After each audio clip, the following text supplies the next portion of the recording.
Ladies and gentlemen, again let me say welcome to our home, and thank you for taking the time to be here.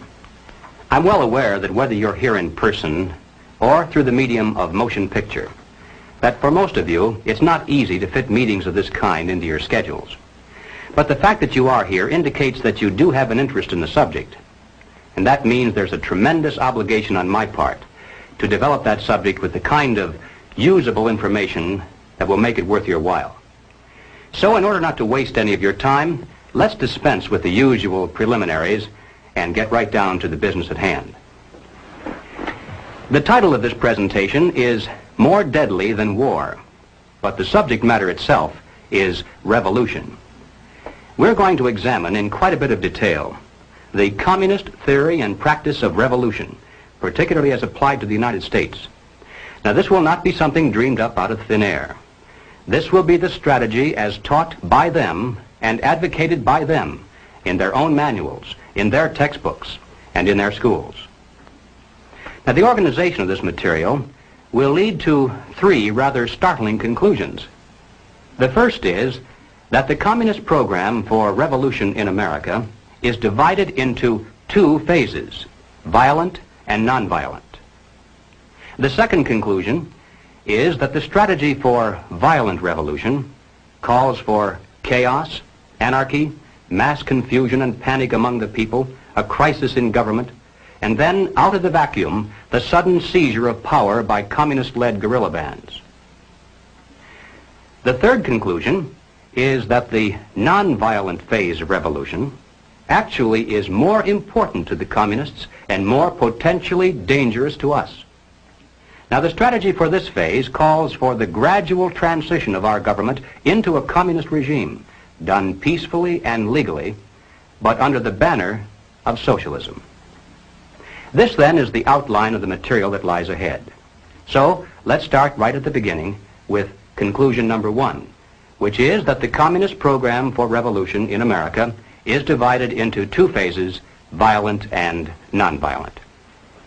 Now, a good place to begin is with this communist booklet entitled On the Nature of Revolution, the Marxist Theory of Social Change.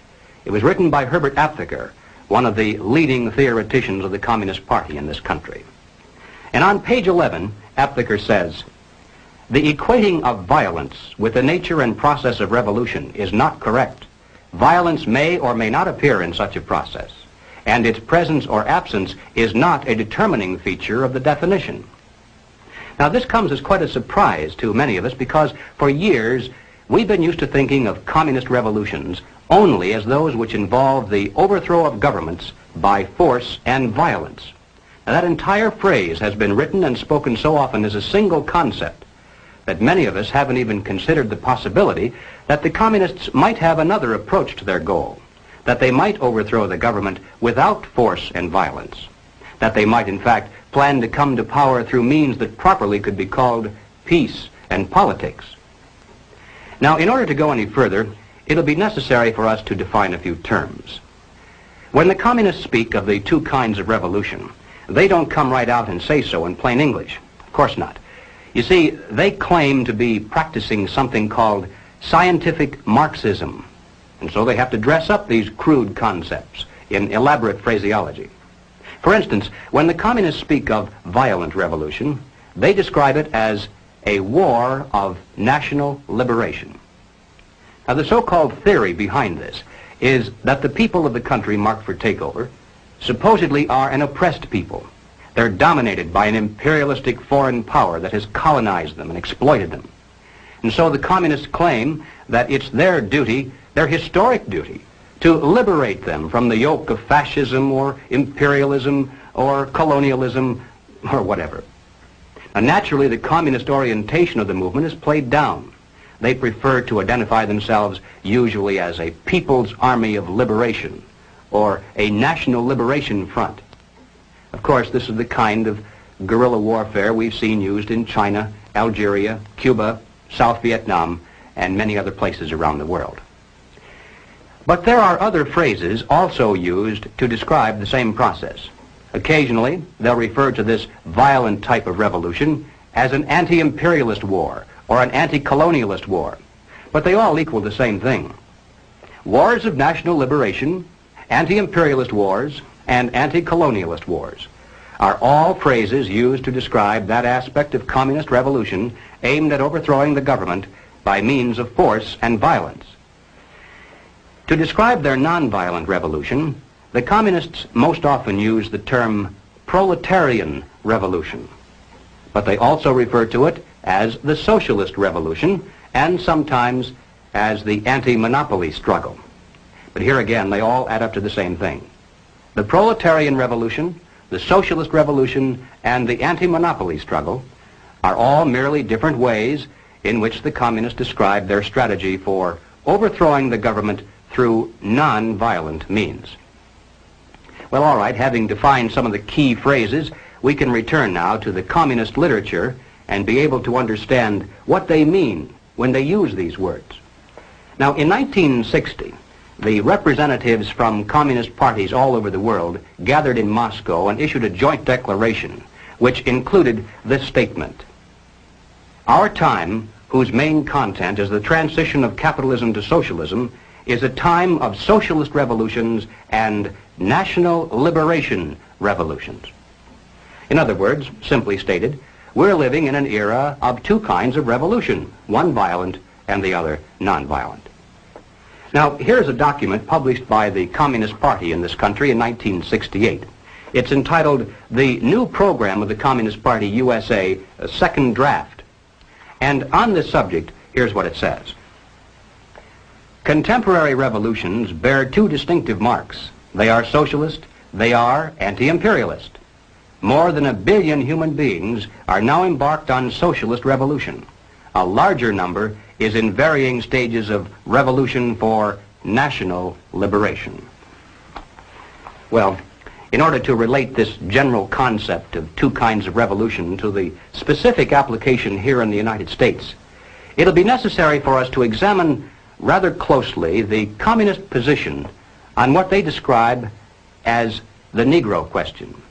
Now, basically summarized, the communist position on the Negro question is as follows. As early as 1928, the communists declared that the racial differences among our people constituted the weakest and most vulnerable point in our social fabric.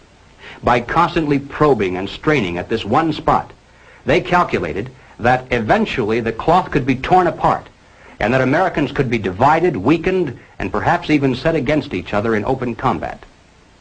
They said in no unmistakable terms that the Negro people, because of their secondary social status and their predominant working class composition, offered greater revolutionary possibilities than any other cross-section of the population. To develop these possibilities, the communists proclaimed that the American Negro constituted a separate nation within a nation, a colony within the continental borders of the United States. The people of this nation were said to be oppressed and exploited by colonialist, imperialist, racist America. Consequently, the Communist Party called for their liberation, their right to self-determination, to break away from the United States and to set up their own nation within our borders. Now, to bring this about, of course, force and violence must be used. A war of national liberation must be fought. The territory designated for this nation to be liberated was the Black Belt in the South, those counties and states in which the Negro population was dominant. When established, the new nation was to have a Soviet-type government and be totally subservient to the Communist Party. But, and this is extremely important, the communists made it clear from the very beginning that they could never hope to capture all of the United States with a war of national liberation, only part of it. You see, elsewhere in the world, the segment of the population supposedly liberated by the communists has been a majority segment. The peasants in China, the Muslims in Algeria, all the people in Cuba. But in the United States, our Negro population is in the minority. And even if the communists should be successful in creating similar liberation movements among other segments of our people, as they're trying to do, for instance, among Mexican Americans, Puerto Ricans, and even American Indians, even if they should succeed and then amalgamate all of these together into one large liberation movement, it still adds up to a minority of the total population. And the communists are not stupid. They realize that revolution of force and violence dependent upon a minority is doomed to ultimate failure, except in those areas where they actually do constitute a majority. But they aren't going to settle for just part of the United States. They want all of it. And so they made it clear long ago that their violent war of national liberation must be secondary to the nonviolent proletarian revolution. To take the United States, all of the United States, it'll be necessary, they say, to involve white people as well as black, to create a broad coalition, a revolutionary link between the civil rights movement, organized labor, peace groups, student dissidents, and in general, to escalate the revolution in America from race war to class war. Now this, in a nutshell, is the communist position on the Negro question. Let's turn now to the record and see how the communists themselves explain it. Now, this communist booklet, entitled American Negro Problems, was published in 1928. It was written by John Pepper, alias Joseph Pogany.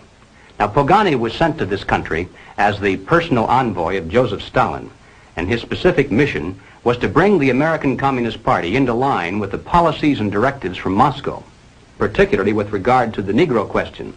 And here is what Pogany said. The Communist Party of America, in its fight against imperialism, must recognize clearly the tremendous revolutionary possibilities of the liberation movement of the Negro people. It is the basic duty of the Communist Party to develop all revolutionary possibilities of the Negro race.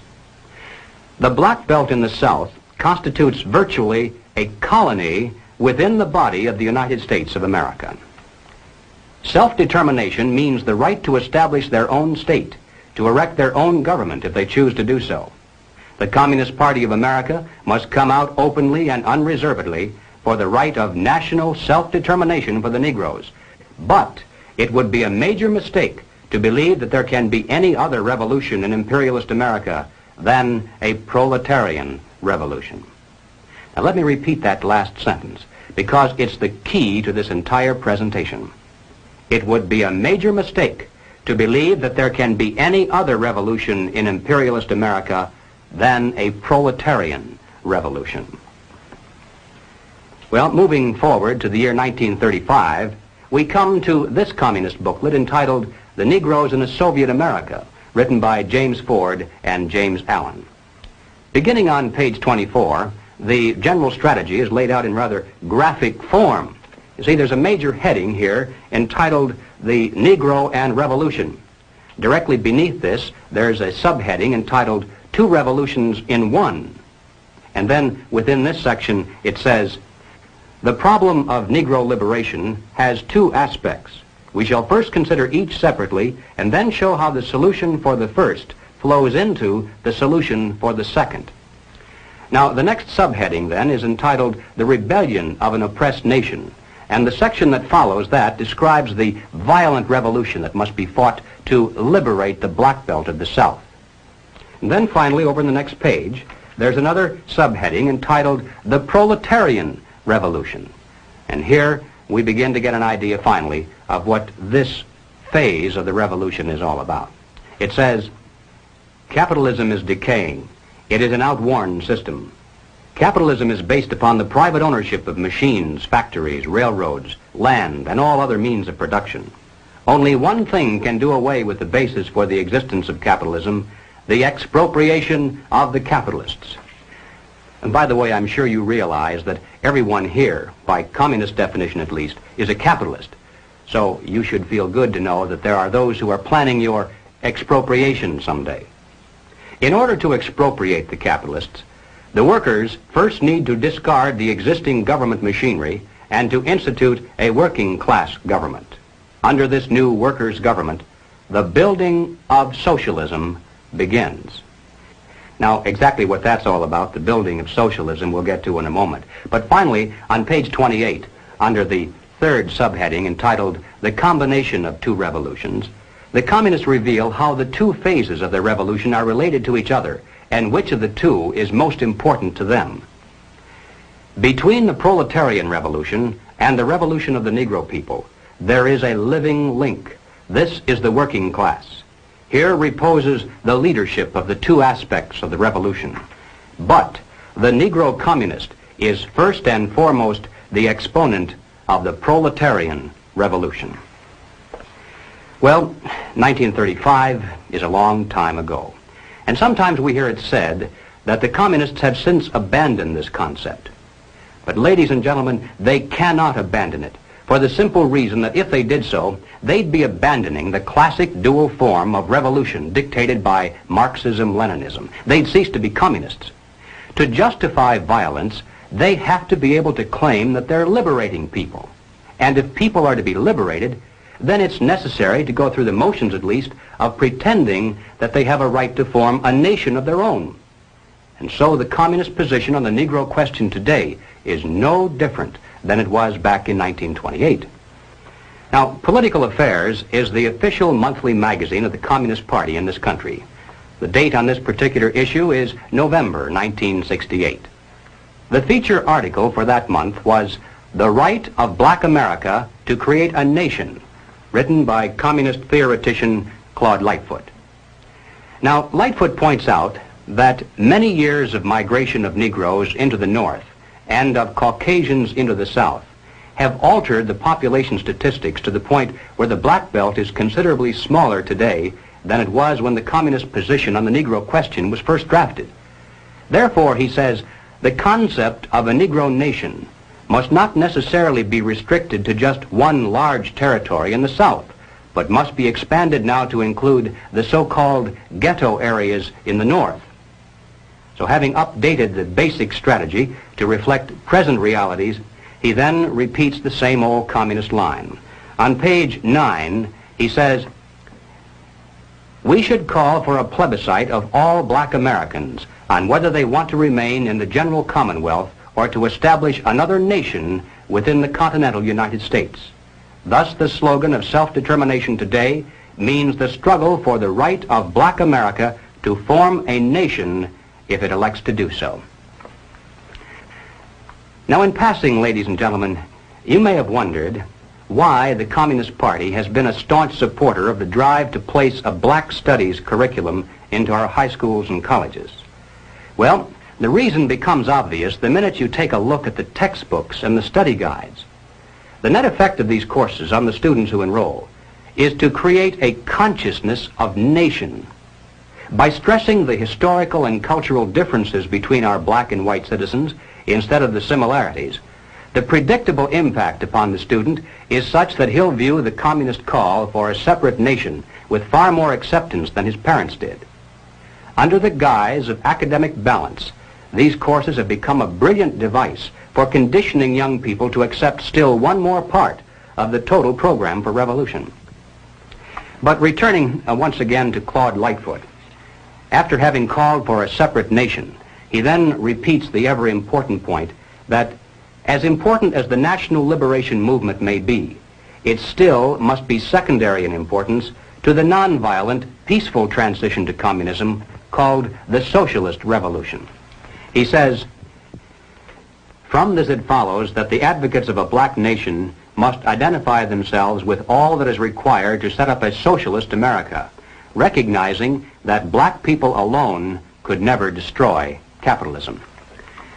To digress again for just a moment, I'd like to point out that this concept of two kinds of revolution is really the basis for that much publicized split between Moscow and Peking.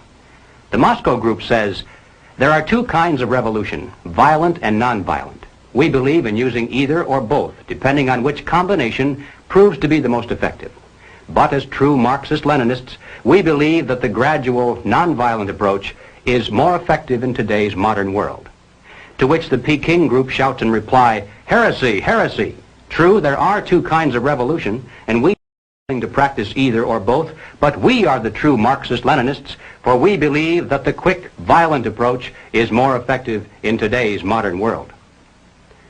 And there's the total difference between the two factions of world communism. Each claims to be more correct in its interpretation of classical communist strategy. But as far as the United States is concerned, you can be sure that it makes precious little difference. Both types of revolution are being used against us today. Both are enhanced by the presence of the other, and both lead to exactly the same destination. All right, let's move along now to the second conclusion. The strategy for violent revolution in America calls for chaos, anarchy, destruction, a crisis in government, mass confusion and panic among the people, and then out of the vacuum, the sudden seizure of power by communist-led guerrilla bands. Now, this is the kind of activity, the overthrow of government by force and violence, that most people think of when they speak about communist revolutions, so there's no need to belabor the point. But I'm going to take just a moment to show the extent to which the communists actually are planning to use this kind of revolution against the United States. Now, this is not so well known. Now, here is a book that I think ought to be in every home library. It's entitled Color, Communism, and Common Sense by Manning Johnson. Now, as you can see from his photograph, Manning Johnson was a Negro, and he was also a member of the Communist Party. He joined the party as a young man because he honestly believed that the communists were trying to improve the conditions of his people. He was a dedicated communist, and eventually he rose to one of the highest ranks. He was appointed to the National Negro Commission of the Communist Party, USA. But after many years, Manning Johnson finally came to the realization that the communists weren't the least bit interested in improving the conditions of the Negro people.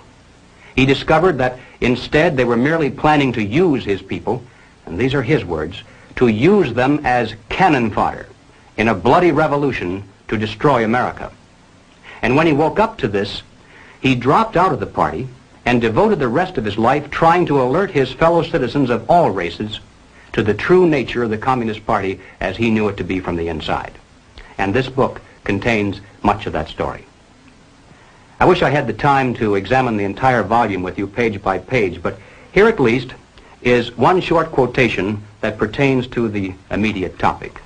Manning Johnson said, "Black rebellion was what Moscow wanted.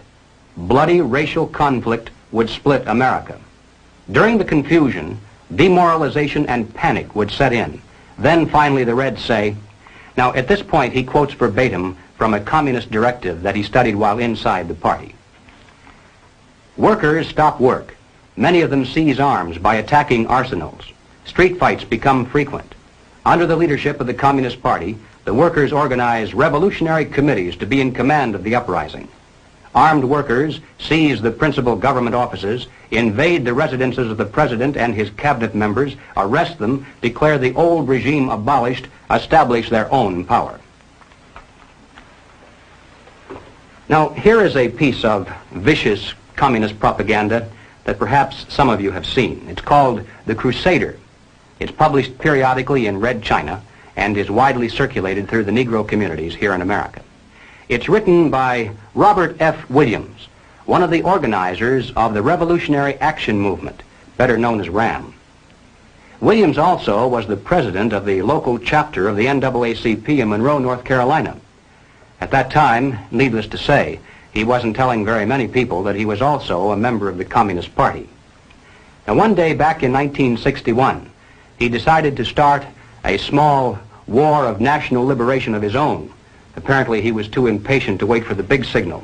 So finally, to avoid prosecution for assault with a deadly weapon and for kidnapping, he fled to Cuba and then to Red China, where he now writes communist propaganda.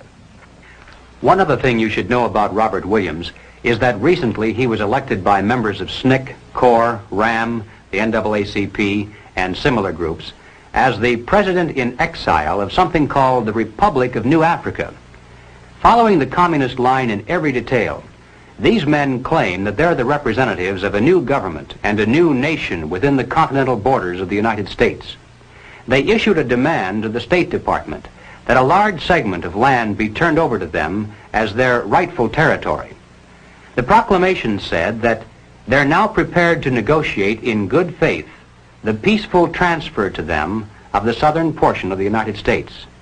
The implication being, of course, that if they don't get it peacefully, then they'll just have to take it by force and violence. Already, the Republic of New Africa has established a central headquarters in Mississippi, and its leaders in the north are actively recruiting a Black Panther guerrilla force and what they call a Revolutionary Freedom Corps, the RFC, from among black militant students to act as organizers and to set up local provisional governments, as they call them, in the so-called ghetto areas. But the reason I've mentioned all this is merely to introduce properly one Robert F. Williams, the president in exile of this Republic of New Africa and the author of The Crusader. Now here is what Robert Williams says. The lifeblood of U.S. capitalism is its productive capacity and its extensive commerce. If these two factors were to become paralyzed and rendered sterile, the orderly function of the government establishment would degenerate into a state of chaos, and the superstructure of the system would collapse. The more automated a society is, the more vulnerable it is to forces of calamity. What would highly mechanized America be without electrical power? What would it be without modern transportation? What would it be without its industrial capacity? And then, having asked these questions, Robert Williams proceeds to explain in minute detail exactly how to manufacture the devices that can be used by a mere handful of people to ensure that highly automated America will lose its electrical power, its modern transportation, and its industrial capacity. I can assure you, ladies and gentlemen, that less than a dozen people, if they know what they're doing, can reduce any of our major cities into a helpless, seething mass of confusion, panic, and death. Just one person can poison the city's entire water supply, or destroy the main aqueduct, or blow up the principal pumping stations. And where would people in Los Angeles, for instance, get a drink of water if it didn't come out of a pipe? And how long can a human being survive without water? 4 or 5 days, perhaps? But long before that, there'd be tens of thousands of people dead in our cities, not from thirst, but because they were unable to defend what water they had from roving bands of desperate people who were dying of thirst. And that's thinking only of the loss of water. In your mind's eye, compound that with no food, no electricity, no way to dispose of sewage, no police protection, no water pressure to fight fires, no radio or TV, no telephone, no buses, no gasoline for your car, no way to escape, no place to go if you could. And don't think for a minute that the countryside would be immune from disaster either. In this issue of The Crusader, the communists call not only for extensive chaos within the cities, but for putting to the torch every village, every forest, every field, and every barn. The plan is for raging fires from one city to the next. The reason? Well, first, there's the value of sheer destruction. Secondly, it would force us to deploy our defenses and rescue units over the widest possible area. The communists point out that as long as our police and National Guard remain concentrated, they're invincible. But if they can be forced to spread out over the entire city and into the countryside as well, then they can be picked off from ambush one by one. And the third value of massive fire to the communists is psychological. The average American, they say, soft and decadent, when he sees billows of black smoke rising from one horizon to the other, when at night the only light he has to see by is the flickering red from flames leaping into the sky, he'll become paralyzed with fear and panic. He'll run away and hide and do nothing to interfere with the guerrilla bands as they strike at the community's power centers. The Crusader explains how to set up sniper units in crowded metropolitan areas, how to manufacture jumbo Molotov cocktails, the gallon jug size, and how to mix the gasoline with certain ingredients to make it burn like napalm, how to pour gasoline into utility manholes in the streets to set fire to the main telephone cables, how to put sulfur tips from matches into air conditioning units and blow up large buildings, how to ignite gas mains and oil storage tanks. It explains how radio-controlled model airplanes can be used to fly explosive heavily guarded fences into gasoline storage areas or munition stockpiles. It even calls for infiltration into the National Guard units, revolutionaries posing as non-militants for the purpose of getting free military training and for gaining access to critical military supplies and heavy weapons. And then, finally, Robert Williams says this: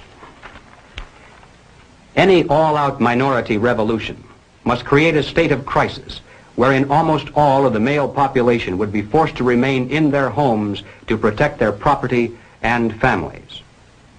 The middle class is very large, but it is not accustomed to deprivation and terror. Because of its affluence, it has waxed soft. It has no stomach for massive fire, blood, and violence.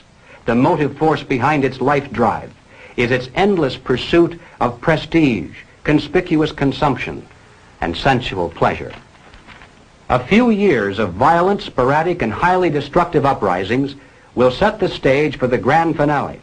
After the stage is properly set through protracted struggle, America could be brought to her knees in 90 days of highly organized, fierce fighting, sabotage, and massive firestorm.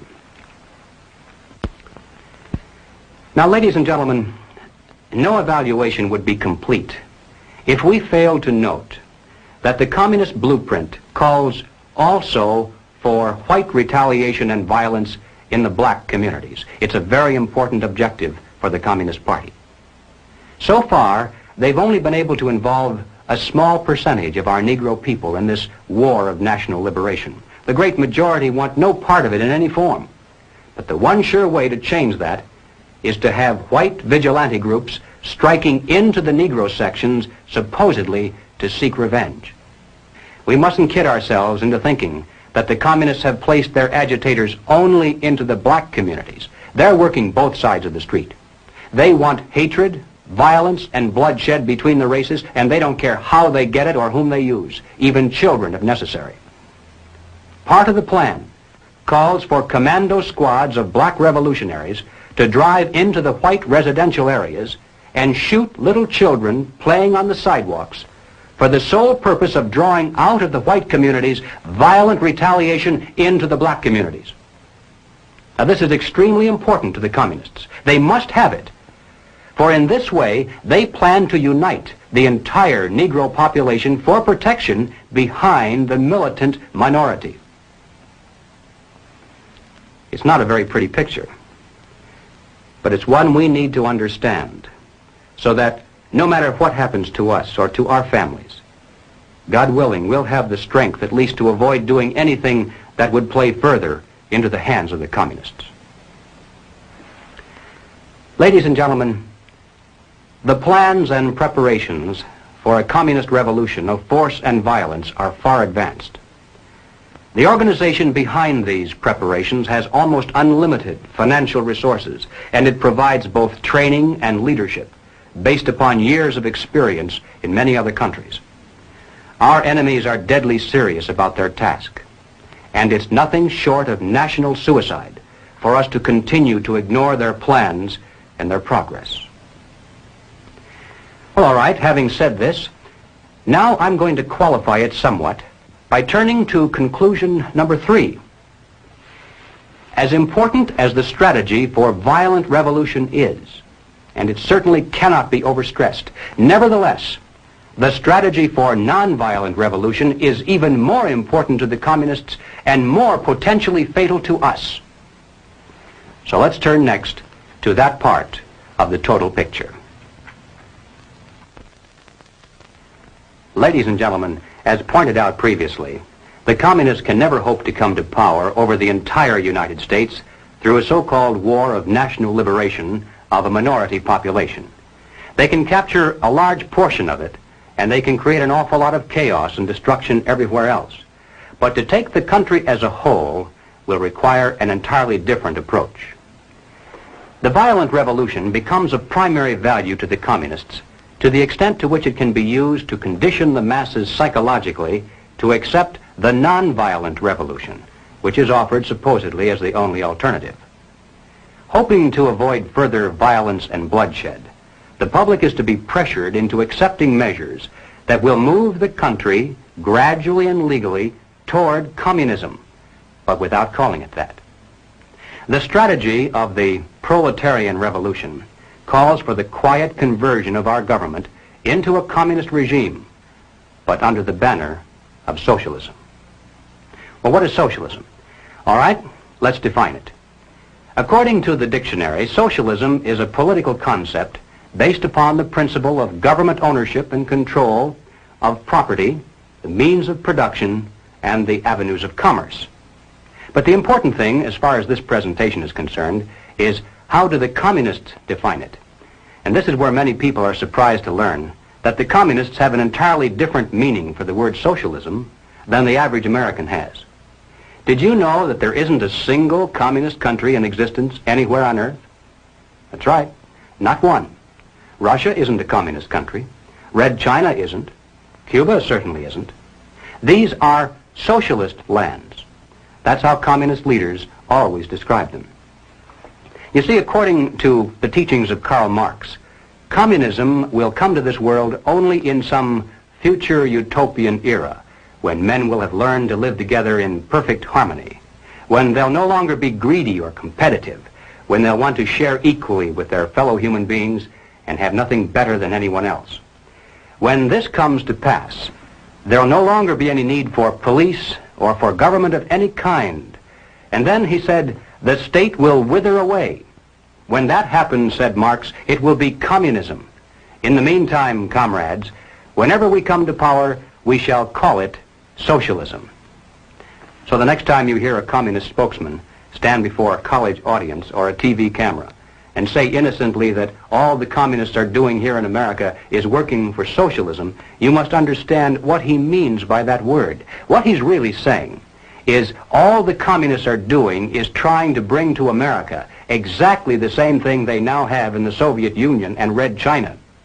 Now, they can call that socialism if they want to, but most Americans, I think, would describe that over there as communism. The new program of the Communist Party on this subject has this to say. The term socialism describes but the first stage of a new society that in its full development is called communism. Socialism is a transitional stage. Well, the important question, though, is why do the communists promote socialism? Is it merely because they honestly believe that it's a necessary transitional stage to some higher, more perfect form of society? I don't think so. I doubt very much if the communist leaders believe their own fairy tale. And I'm sure they're not so naive as to believe that their present super state is ever really going to wither away. But they promote socialism just the same, because they know that socialism, by definition, means control over people. If the government owns and controls all property, all means of production, and all avenues of commerce, then it controls all people. If we're dependent upon the government for our food, our clothing, our shelter, our jobs, our medical care, then we're far more effectively controlled by those who hold political power than if they stood over us with soldiers and weapons. Some years ago, I happened to attend a meeting where several anti-communist refugees from behind the Iron Curtain were called upon to relate their personal experiences. Some of the questions that came from the audience were rather naive, I suppose, because finally one of the refugees spoke up and he said, "You know, you Americans have funny ideas about life under communism. Apparently you think there's a communist soldier standing on every street corner with a rifle and bayonet to keep the people in line. But this isn't so." He said, "Oh, sure, in the beginning there were plenty of soldiers and executions and deportations to slave labor camps, but we don't see much of that anymore. The open violence lasted only for about a year or a year and a half, and then the anti-communist leadership was liquidated. And now, to the casual observers, there's a great deal of apparent calm and freedom." For instance, he said, "I lived in the largest city in the country. We had a large park there directly across the street from a beautiful church." He said they left one church open, one in the entire country, primarily for guided tours of visiting Americans who had come to see if religion was being persecuted. He said, "Theoretically, anytime I wanted to, I could have gone into that park, stood on a bench, and spoken out against communism. Then I could have walked across the street into that church and knelt down in prayer, and I wouldn't have been arrested or bothered in any way. But you can be sure I did not do these things, because if I had, the very next day, the wheels of the bureaucracy would have begun to turn, and I would have been informed that my quota of food stamps had been cut, that my allotment for clothing and shoes had been reduced, that my allocation for living quarters had been downgraded, and finally, that my job assignment had been changed from the kind of work for which I'd been trained to menial labor at lower pay. So none of us did any of those things that we were theoretically entitled to do because of the tremendous power that the Communist Party had over our economic existence. And then he said something that I'll never forget. He hesitated for a moment, and weighing his words very carefully so as not to hurt our feelings, he said, "You know, I came to America expecting to find a nation of free men. But instead, I find exactly the same thing. Everywhere I look, I see men and women who know that communists are making headway in this country. They know that something must be done and that someone must stand up to them. But they themselves do nothing. They remain silent because they're afraid that if they speak out or take a stand publicly, it'll be bad for business. They may lose a client. They may even lose their jobs. Or perhaps they're receiving a regular government check and already are too dependent upon some of the very people and programs they know they should oppose." And then he said, "These men voluntarily have gone behind the Iron Curtain. They're already taken over by the communists. The only difference is that for the present at least, they can still get out any time they really want to, and we could not." I think there's a great lesson to be learned from that because it's true, isn't it? There are many men who are physically brave beyond any question when it comes to standing up against a tyranny that threatens with armies.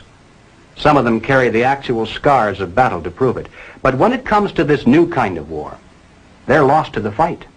When there is no battlefield, when the weapons are not rifles or bombs but economic pressures, then who is your enemy? How do you fight? Where do you begin? It's precisely for these reasons that any modern dictatorship must have control over the economic sphere of all human activity. This was true of Nazism, it was true of fascism, it's true of communism, and it's also true of socialism. Regardless of what name we give it, total government control is by definition totalitarianism. That's what the word means. Now, Leon Trotsky, as you recall, was one of the original Bolsheviks who led the communist revolution in Russia. In 1937, Trotsky wrote a book entitled The Revolution Betrayed. And in this book, here's what he said. "The basis of bureaucratic rule is the poverty of society in objects of consumption. When there is enough goods in a store, the purchasers can come whenever they want to. When there is little goods, the purchasers are compelled to stand in line. When the lines are very long, it's necessary to appoint a policeman to keep order. Such is the starting point of the power of the Soviet bureaucracy. It knows who is to get something and who has to wait." And ladies and gentlemen, there's no better description than that of why the communists work to promote socialism. No matter whose definition you use, under socialism, those who run the government, and the communists are confident that in America they eventually will be the ones who do so, those who run the government will know who is to get something and who has to wait, and that represents control over human beings. What has all this to do with the communist revolution in America? Well, ladies and gentlemen, it has everything to do with it because the building of socialism is the communist revolution in America. It represents the process whereby our country can be moved gradually toward communism without the people even being aware of it. No matter what grievance we may have, real or imagined, no matter what national problems we may face, the communists seize upon these as excuses to build socialism. They have one and only one solution for all problems: more government, and then more and more until it's total government. And forgive me for saying it one more time. Total government is communism. Again, let's turn to the record. Shortly after the Watts riot in 1965, the Communist Party brought out this pamphlet entitled The Watts Upsurge, a Communist Appraisal. And here is what it said. The challenge of the Watts explosion can be met only by a truly massive program, a vast increase in the investments in the War Against Poverty program. What is called for is not only a total economic opportunity program for wiping out unemployment and for proper job training, but a program for the total reconstruction of the area.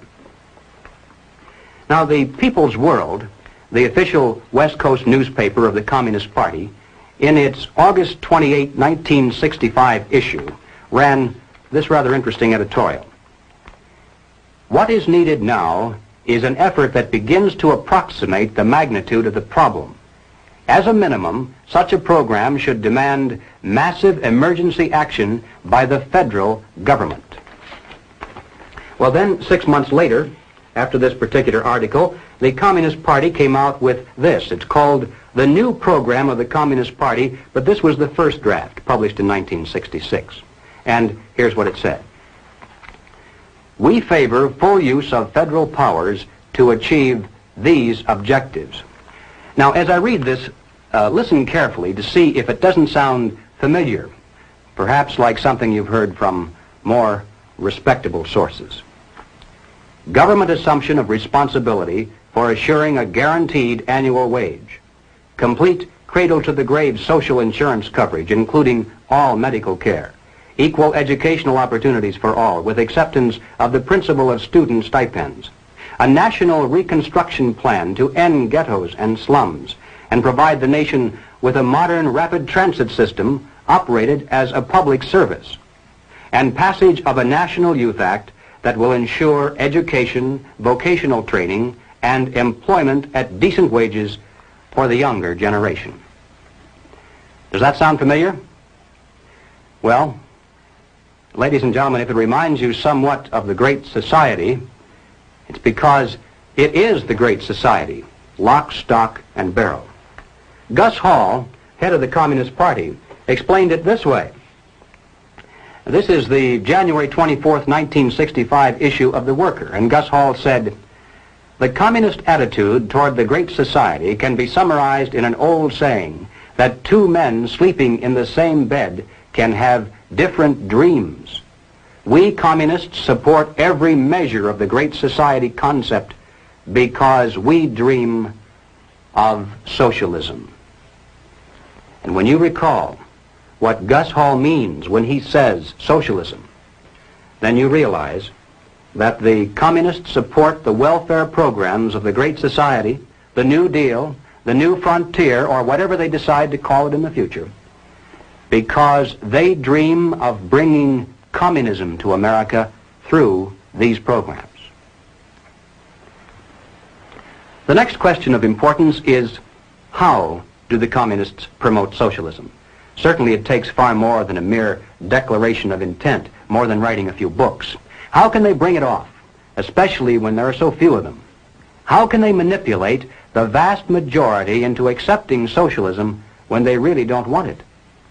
Well, here again we find that they have a plan. The strategy is precise and well tested. It's called revolutionary parliamentarianism. Now, the general strategy employed is a political pincers movement, and these are the terms the communists use to describe it. A pincers movement applying political pressure from above and from below. Now, when they talk about pressure from above, they mean using their people and their influence within the very government marked for takeover to bring forward official recommendations for legislation. These come from the highest possible levels and carry the full prestige of the government. The recommendations, of course, are offered supposedly as solutions to national problems, but when passed into law, their only real effect is to vastly increase the power of government and to move the country that much closer toward the ultimate goal.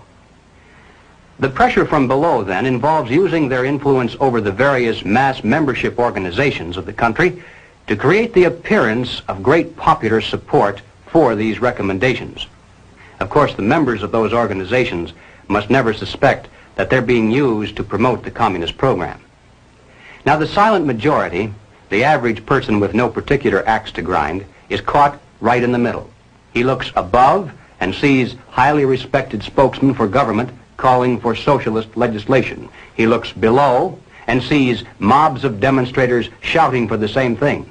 He says to himself, has everyone gone crazy, or is it me? Now, he's still in the majority, of course, but he doesn't know it. He thinks he's helplessly outnumbered, and he bows to what he thinks is the democratic will of the majority.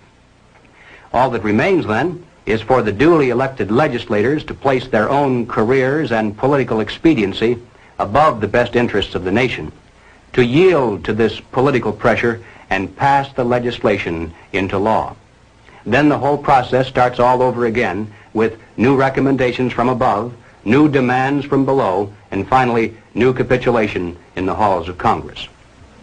In this way, the nation can move to the left in giant strides until the ultimate goal of communism itself is reached entirely legally through the constitutional process and in the name of the nation.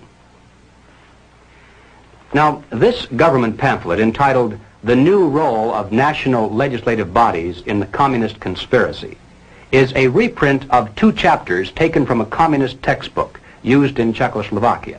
It was written by Jan Kozak, the historian and theoretician of the Czechoslovakian Communist Party. This is one of the manuals used to teach communist cadre how the tactic of revolutionary parliamentarianism was used successfully in Czechoslovakia and how it might be applied to other countries as well. So, as I read this, even though Kozak is speaking of how they did it in Czechoslovakia, think in terms of how the same strategy might be used, or perhaps is being used, right here in America. Kozak said, "The pressure from above successfully employed by our workers' class was the use made of the organs holding powers, the government, parliament, national committees, for bringing about a wide popularization of revolutionary demands and slogans. The fact that such demands and recommendations emanated directly from the highest state organs had a strong influence on their popularization. Whereas pressure from above is the pressure exerted by the organs of the state, pressure from below is the pressure exerted by the popular masses. The united mass organizations, which were led and influenced to a large extent by the communists, represented in this way the direct reserves of the party. All the old proven forms of the struggle were employed: calling of protest meetings, passing of resolutions, sending of delegations, organizing mass demonstrations, and also eventually using strikes, including general strikes. The pressure from below made it impossible for the other parties which had numerical superiority to isolate the communists and to stop the revolution. Thus it made up for the numerical weakness of the revolutionary representatives. Progress toward socialism may take under these circumstances a democratic and constitutional course. All the changes which in their entirety represent a revolutionary transformation of the capitalist society into a socialist one will proceed absolutely legally and in the name of the nation. Is it possible, do you suppose, that revolutionary parliamentarianism is being used against America today? Is there any evidence of this kind of pressure from above? Well, ladies and gentlemen, all you have to do to answer that question is read some of the official reports and recommendations that have been pouring out in a steady stream for years from the bureaus, special agencies, and commissions of the federal government. Consider, for example, just those reports issued by the various President's Commissions. The President's Commission on Automation, the President's Commission on Crime, the President's Commission on Civil Rights, to name just a few. Now, this is perhaps the most classic recent example. It's the report of the President's National Advisory Commission on Civil Disorders, better known as the Kerner Report, released to the public in March of 1968. Have you read this?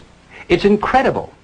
The list of recommendations supposedly to remove the causes of civil disorders in America reads almost identical to the new program of the Communist Party.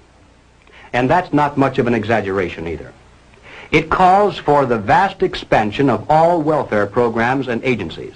It suggests absorbing all city, county, and state welfare programs into one gigantic federal welfare program. And why have state socialism when you can have national socialism? It calls for a government-guaranteed minimum wage. It calls for federal financing and control of every conceivable sphere of human activity: education, housing, transportation, even insurance policies.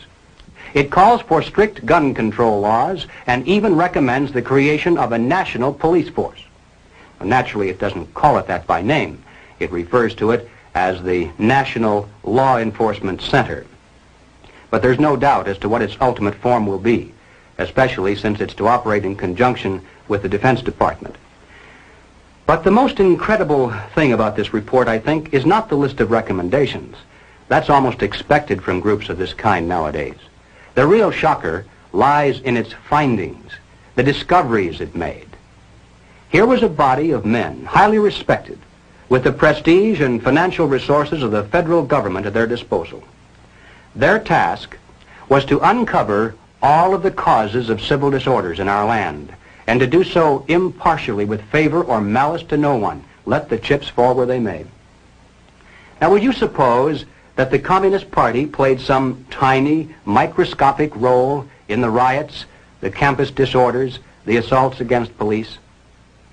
Well, you're mistaken.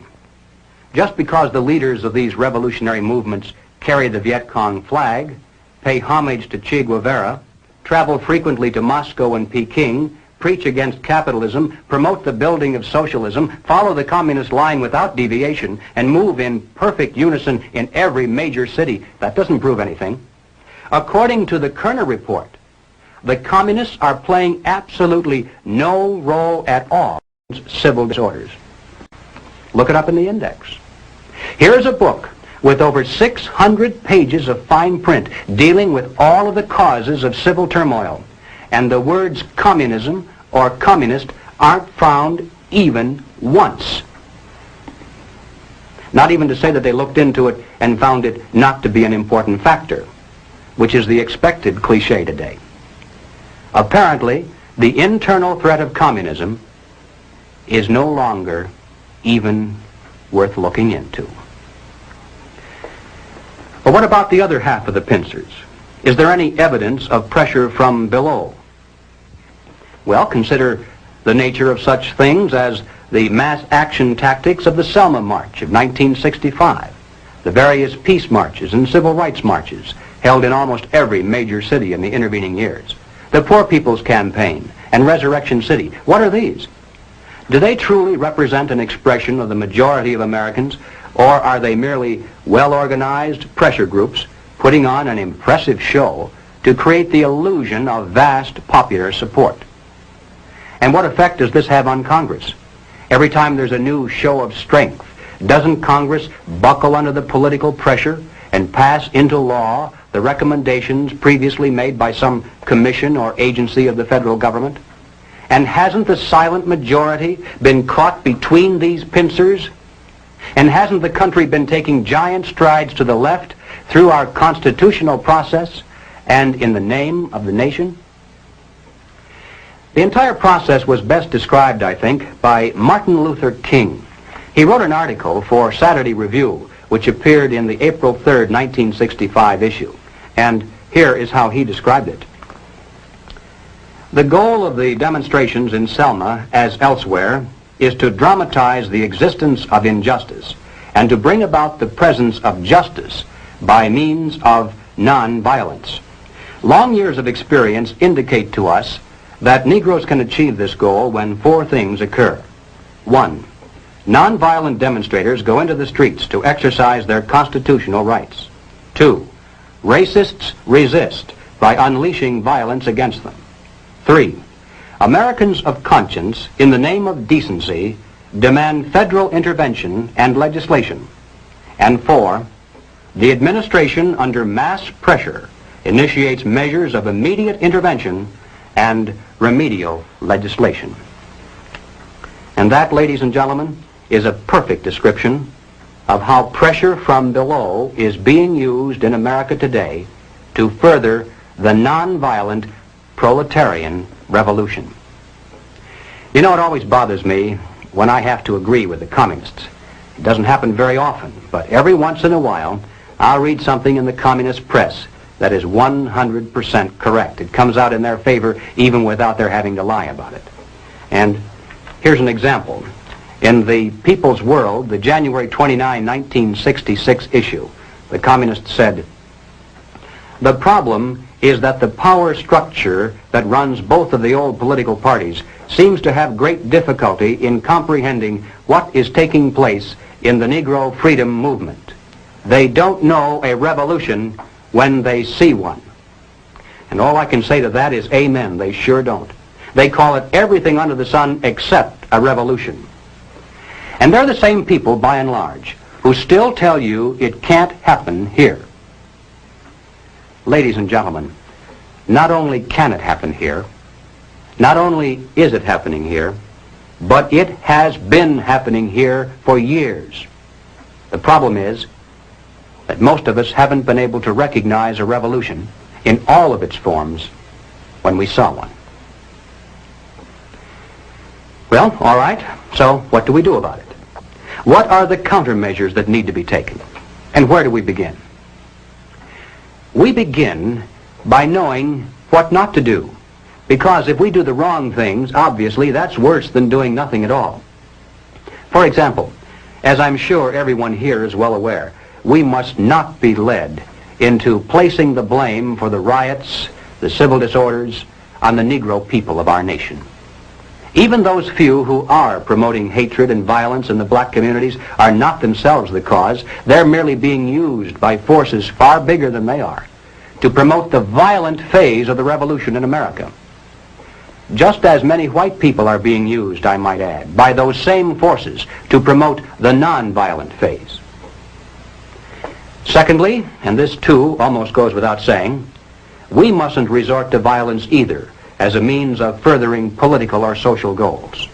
And we must do everything humanly possible to discourage others from doing so. Third, we must not be fooled into thinking that the causes of our civil turmoil are such things as poverty, poor housing, lack of education, and similar social or economic factors.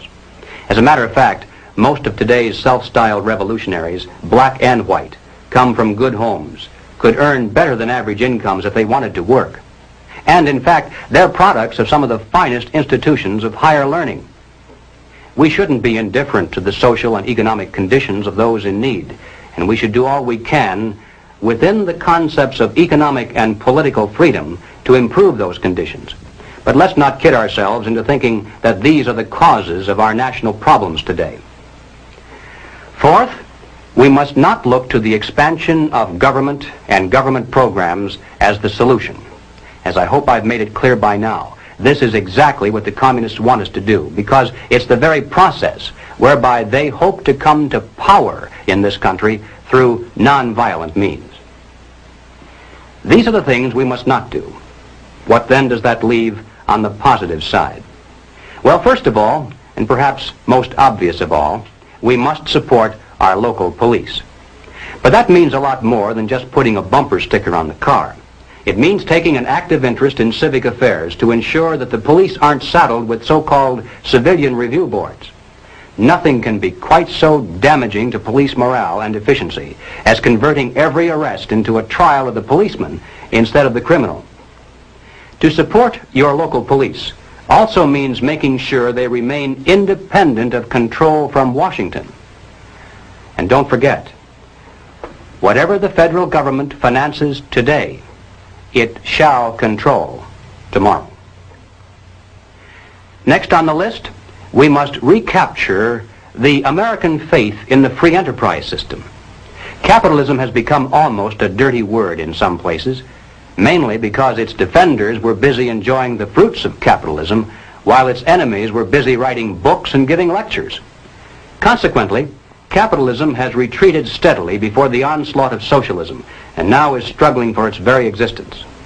young and old. We must become students again and study the theories of Madison and Jefferson, Bastiat and von Mises, just as intently as our enemies pursue the pages of Marx and Lenin, Galbraith and Keynes.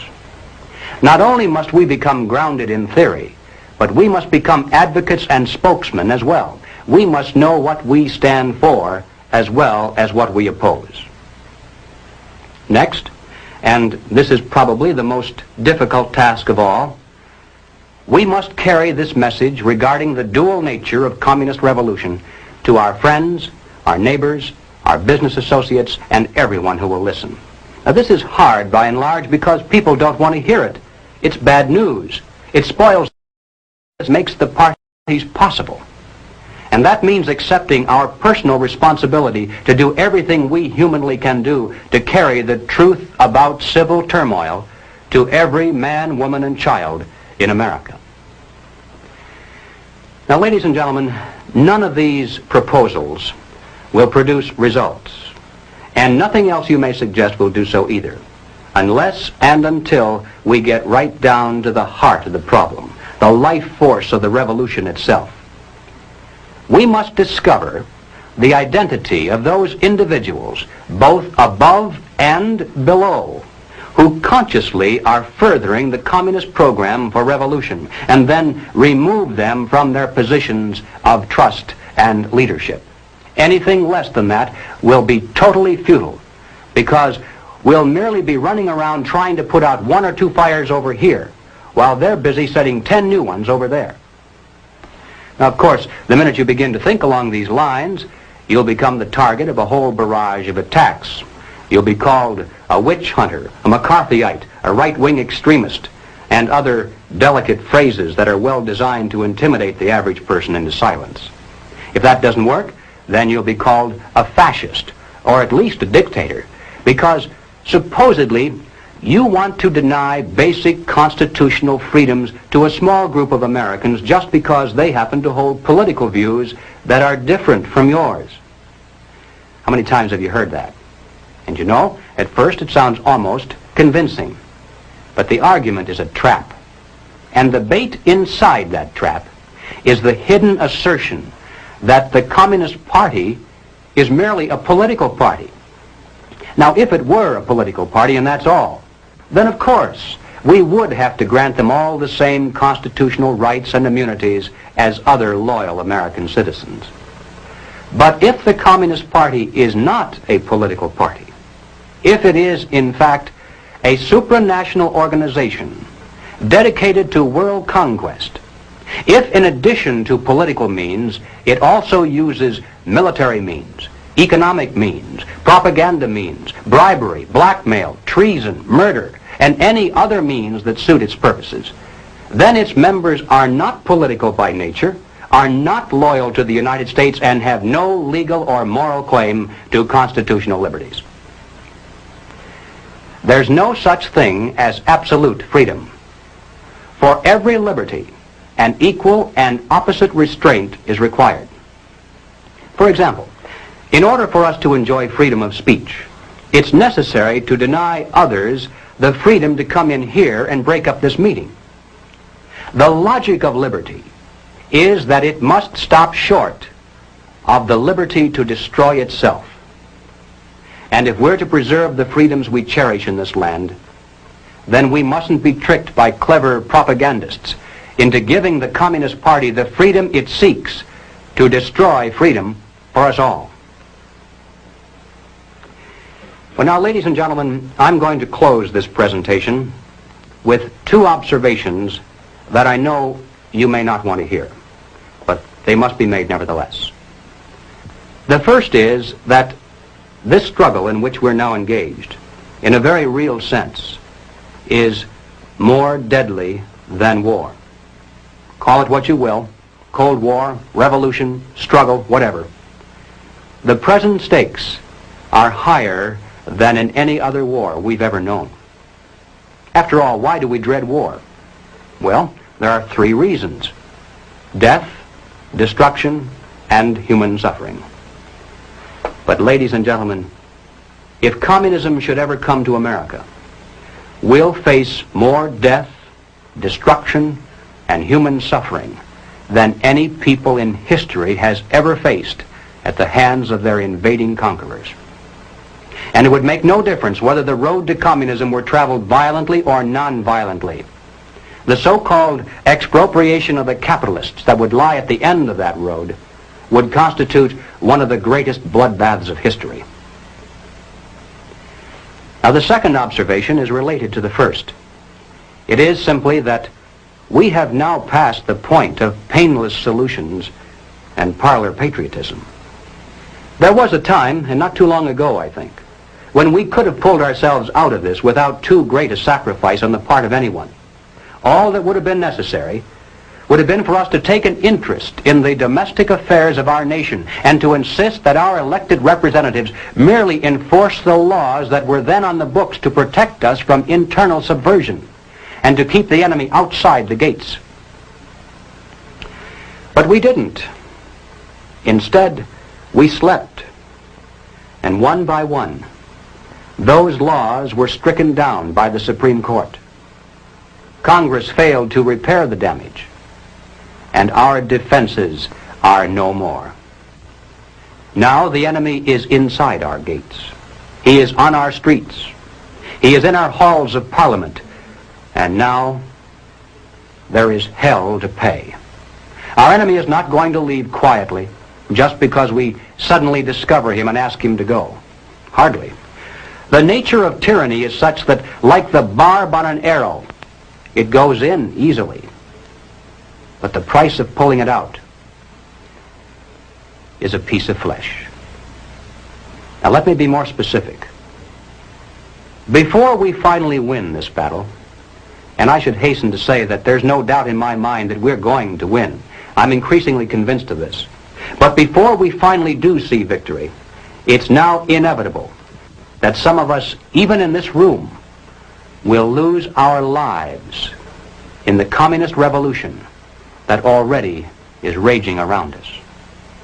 I can't tell you who it's going to be, of course.